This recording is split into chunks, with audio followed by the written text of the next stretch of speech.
On that Carlos Ghosn investigation, now reports just out in Lebanon say the government has received an Interpol arrest warrant for Carlos Ghosn. Now, the former Nissan chairman arrived in Lebanon on Tuesday after jumping bail in Japan, where he was awaiting trial. Meanwhile, police in Turkey have detained 7 people, including 4 pilots and a private airline, on suspicion of helping Ghosn escape. Gul Tusuz now is live for us in Istanbul with the latest. Gul, look, the plot thickens here. Turkey is demanding answers. We now have this Interpol alert. Do officials there have any idea how Turkey was implicated in all of this and where they go from here? What Turkey has said is that it has launched an investigation. The Istanbul prosecutor's office is looking into it now, and they have detained 7 people, as you mentioned, 4 of them pilots. 1 is a manager at a private aviation company, as well as 2 ground staff service workers. So the Istanbul police now is going to be going through their testimony, trying to piece together what happened. And what we know about this mystery, this puzzle, is that there was a flight that took off from Osaka, Japan, and landed in Istanbul. A little while later, another flight took off from Istanbul and went to Beirut. That all coinciding with the timeline of Ghosn's mysterious disappearance back to Beirut. And the Istanbul police now are trying to figure out what happened on the ground in Istanbul's Atatürk airport. That's not Istanbul's main international airport. It was decommissioned just a while ago and now only services cargo planes and private jets like the one that Ghosn is suspected of having fled on.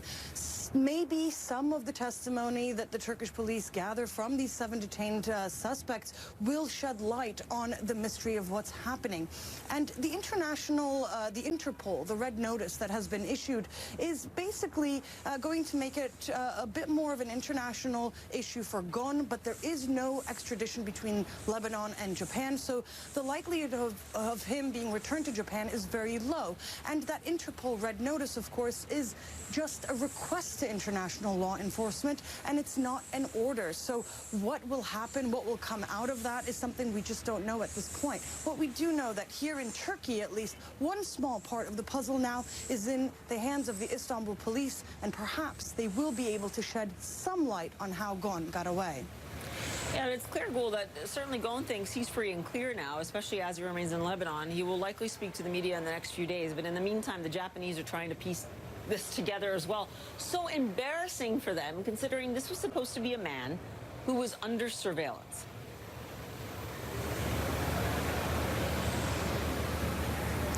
Absolutely. I mean, this is quite an embarrassment for the Japanese. This was a very high-profile individual for them, and their legal system was working to basically bring him to justice. And instead of that happening, he's now fled in this audacious escape, and we don't have a lot of answers for it, but Ghosn is expected to speak. And so far, what he said has been very, very critical of the Japanese justice system. He's called it rigged. He said that it's discriminatory. So all in all, a very embarrassing moment for Japan. And at this point, now that he's in Lebanon, there isn't much that they can do to bring this man to justice in front of their own legal system. Soleimani is a ruthless killer. He's a horrible human being, and at the same time, he is a very charismatic soldier to his forces. This is a guy that when I was in Iraq, my last tour there in 2007 and 8, because of the kinds of things that were going on against the Iranian-Iraqi border, I had a chance to look at his biographical profile that one of my intelligence guys presented to me. He's a fascinating character. He commanded a division in the Iran-Iraq war in the late 80s. He's been in combat his entire life. His soldiers love him. He's a quiet, charismatic guy, a strategic genius, and a tactical operator. So these are all the kinds of things, looking at him from the enemy perspective, it's going to create a great deal of angst in this part of the world.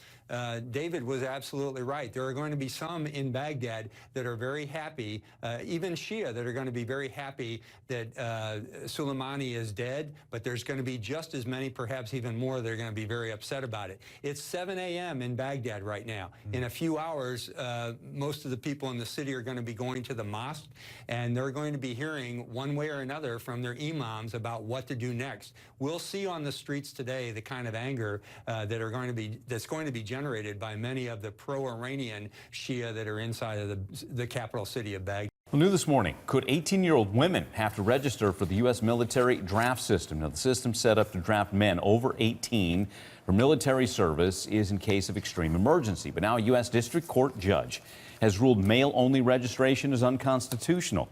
The selective service system argued that a 1981 Supreme Court ruling said women could be excluded from a draft because they were not, quote, similarly situated with men for draft purposes. However, Judge Gray Miller ruled men and women are similarly situated.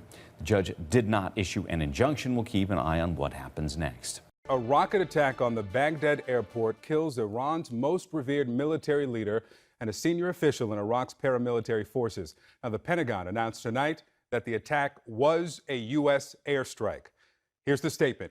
At the direction of the president, the U.S. military has taken decisive defensive action to protect U.S. personnel abroad by killing Qasem Soleimani, the head of the Iranian Revolutionary Guard Corps Quds Force, a U.S.-designated foreign terrorist organization.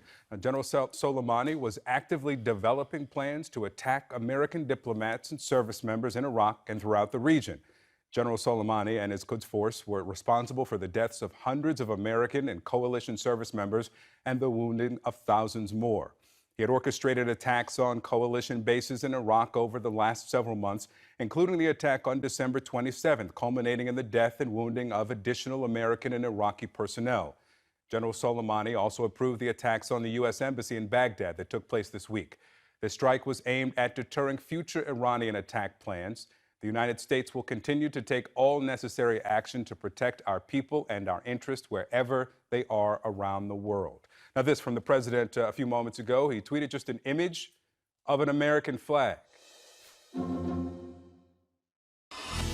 Bueno, vamos a tratar de entender lo que ha pasado con esta operación de Estados Unidos el jueves en la noche en el aeropuerto de Bagdad que dio con la muerte de Qasem Soleimani, este comandante de las fuerzas revolucionarias iraníes, y con una persona que realmente ha conocido esta área y esta región muy bien. Está con nosotros el embajador John Negroponte. Él fue el primer director nacional de inteligencia, el primer embajador de Estados Unidos en Irak, después de pues la caída de Saddam Hussein, etcétera. Y bueno, más allá, usted tiene una carrera estelar en términos diplomáticos, pero hablemos un poquito de todo esto, embajador. ¿Cómo ve lo que ocurrió y si le sorprendió esta operación que hizo Estados Unidos? Bueno, no me sorprendió en el sentido que era obvio que algo estaba pasando allá con las manifestaciones, con algunas alertas antes que se preparaba algún tipo de ataque. Entonces, no me sorprendió en este sentido. Lo que diría yo es que este era un punto muy importante desde el punto de vista de derecho internacional, un acto de autodefensa por parte de los Estados Unidos. Teníamos información que un ataque contra nuestra personal era inminente. Entonces teníamos todo derecho de tomar medida de defendernos. Y no es como algunas personas los caracteriza un acto de guerra por parte o una escalada por parte de nosotros. Eso es lo que están diciendo. Mero ser autodefensa. Eso es lo que están diciendo los demócratas. Esto es, el presidente Donald Trump está provocando una guerra en la región, está obligando a Estados Unidos a ser parte de una guerra innecesaria en este momento. Sí, pero yo diría que hay que poner estos eventos en su contexto, ¿no?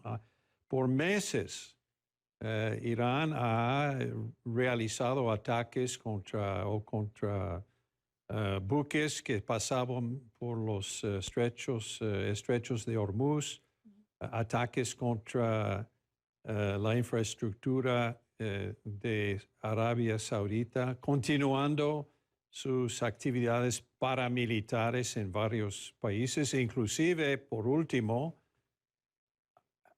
armando un ataque contra la embajada americana en Bagdad. y parece que el señor Soleimani era la persona directamente responsable. ¿Por qué dice eso? Usted obviamente lo siguió por muchos años como director nacional de inteligencia. Bueno, yo tengo mucha confianza en que, bueno, en primer lugar, tenían suficiente inteligencia para saber dónde precisamente estaba el señor Soleimani. Y estaba en Bagdad. Y se supone que sabíamos algunas otras cosas también. Yo creo que teníamos un conocimiento de los planes que querían realizar las fuerzas paramilitares en Irak y se veía la necesidad de tomar medidas. Un Yo poco- tengo mucha confianza. El señor Pompeo no es solamente secretario de Estado, ha sido también el director de la CIA, estaba en la Comisión por Inteligencia en el Congreso antes de sumarse a la administración. Entonces diría yo que es alguien que comprende, que conoce muy bien cuestiones de inteligencia. Más allá de que los demócratas digan que no hubo, pues no hubo consultas, por lo menos los demócratas dicen no hubo consulta con los 8 más importantes del Congreso, etcétera. Demócratas y republicanos, a pesar de las diferencias, están de acuerdo que Soleimani era enemigo de los Estados Unidos. ¿Qué tan grave y qué tan, digamos, efectivo era este enemigo para Estados Unidos, Soleimani? Bueno, muy efectivo. Es responsable por la muerte de muchos soldados americanos en Irak, civiles también, porque cuando yo dirigía la embajada en Bagdad, perdimos alguna gente que estaban trabajando allá como civiles para el beneficio del pueblo de Irak. Ha creado realmente y dirigido un red de fuerzas paramilitares en varios países del Golfo Pérsico, ¿no? En Líbano, en Yemen, en Palestina, en Israel mismo, en Líbano, en muchos lugares. ¿Y usted cuál cree que es el siguiente paso? ¿Qué debería hacer el gobierno de Estados Unidos, el presidente Donald Trump, ahora que ya pues abrió esta caja de Pandora, por decirlo de alguna forma? Pero quiero enfatizar que Soleimani era la persona principalmente responsable para la creación y dirección de todas esas fuerzas en el Medio Oriente que luchan para avanzar los intereses de los iraníes. Esto va a tener una implicación muy importante y nos va a gustar tener su presencia aquí en Directo USA. Por ahora, un feliz año para usted, embajador. Muchas gracias. Gracias, mismo a usted.